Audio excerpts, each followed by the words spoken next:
गुप्तवंश की कहानी। गुप्तवंश भारत के प्राचीन इतिहास का एक स्वर्णिम युग कहलाता है। इस वंश ने लगभग 320 ईस्वी से 550 ईस्वी तक उत्तर भारत पर शासन किया और इस समय को भारत का स्वर्ण युग, गोल्डन एज ऑफ इंडिया कहा जाता है, क्योंकि इस दौर में कला, साहित्य, विज्ञान, गणित और संस्कृति का जबरदस्त विकास हुआ। गुप्तवंश की शुरुआत, गुप्तवंश की स्थापना चंद्रगुप्त प्रथम ने लगभग 320 ईस्वी में की थी।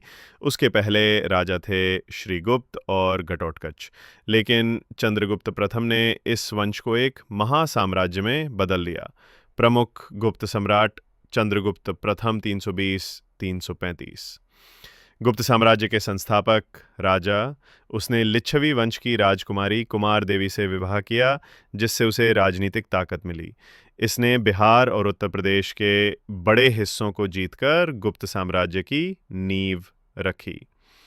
समुद्रगुप्त 335-375 ईस, चंद्रगुप्त का पुत्र और सबसे शक्तिशाली शासकों में एक। इसे भारत का नेपोलियन कहा गया क्योंकि उसने पूरे भारत में कई युद्ध जीते।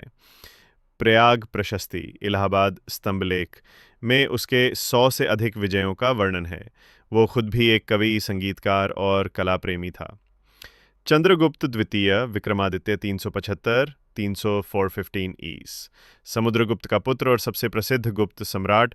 उसने शक शासकों को हराकर पश्चिम भारत पर विजय पाई। उसके दरबार में नवरत्न थे, जिनमें कालिदास, वराहमिहिर, धन्वंतरी जैसे महान विद्वान शामिल थे।